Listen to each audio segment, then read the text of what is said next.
Hey guys, so to begin mounting that wood mounted stamp, you're going to need some Aleene's Tack It Over and Over Again, which is really cheap, and you're going to need a blade, a sharp blade preferably. Be careful with that edge though with these type of clay blades, because it's really easy to forget which is the sharp side while you're doing this, and that Hello Kitty Band-Aid proves it right there. When you're doing this, you want to go to the edge as close as possible of the actual stamp in order to get it off, so that it's as even as possible on the back side, even though I did get some uneven stamps during this process and they still seem to stamp just fine. So don't worry too much about that. And I know some people have heated their stamps in order to remove them from the block. I tried heating it and it wasn't working that great with these. I don't know if maybe it's just because they're the dollar bin stamps, but for me it didn't work all that great. And again, be careful when pulling it off, and if you can get it off after you've kind of maneuvered the blade in the back of it, you can kind of simply just pull off the rest of it. Some stamps will come off easier than others, and if you can see, it has a slight unevenness, and it's still just fine. So now you just put that wood block to the side, and then you're gonna get your glue, and you're gonna want to do just like enough glue to cover the area, but don't over glue it because you don't need very much.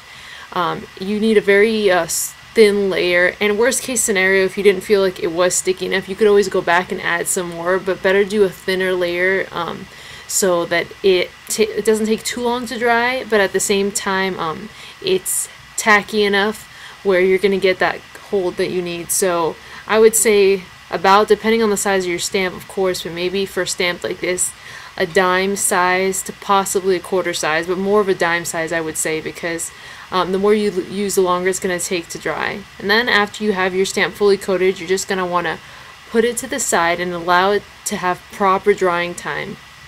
And it should clear. That's how you're going to know when it's dry. These are stamps I've already done before that one that I'm just showing you, so you can see how well it works so far.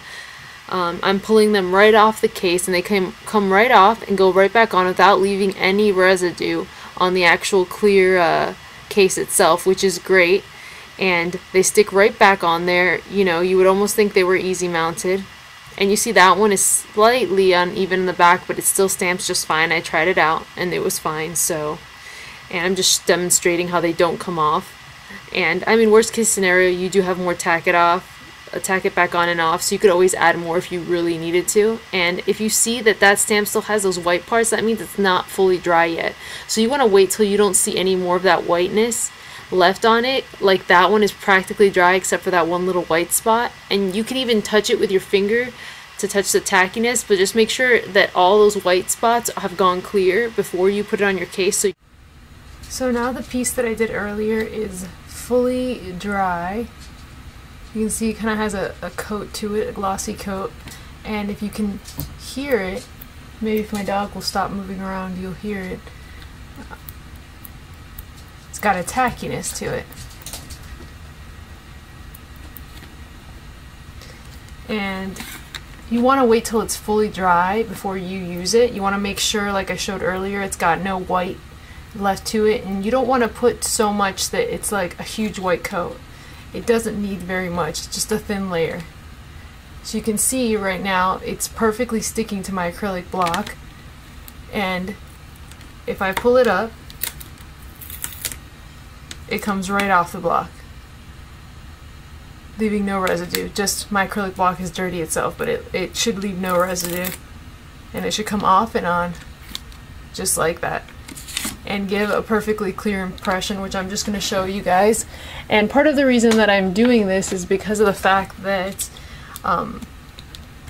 these are my dollar stamps that I'm always talking about in my hauls that, you know, take up a lot of space, and I just want to be able to have more room. So I figured I would try this method that I've seen a Stampin' Up! Demonstrator show. I forget what the name of her video is, but if I can find it I will put a link to it so you can see what she does as well.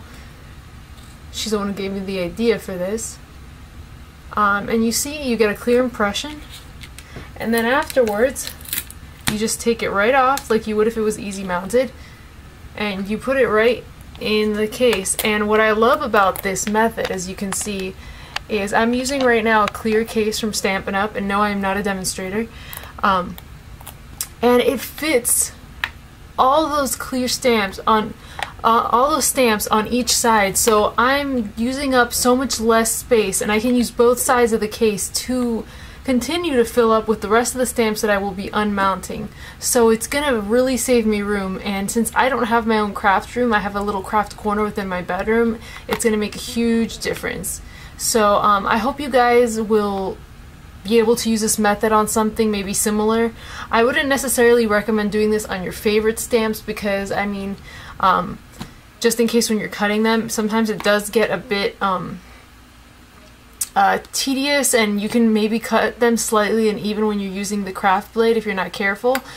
But for the most part, I don't think that that matters because the spider web I just showed you is slightly cut uneven and it still stamps just fine, but I'm mostly doing this for my dollar stamps and smaller stamps. I may end up doing this for my larger stamps, but I would possibly be using Easy Mount Foam, which the reason I'm not using it for these is because I really wanted to try this method and it seems to be working just great. So I'll let you guys know if for any reason I have an issue, but as far as I know right now I don't, and they come on and off the case without leaving any residue. Literally.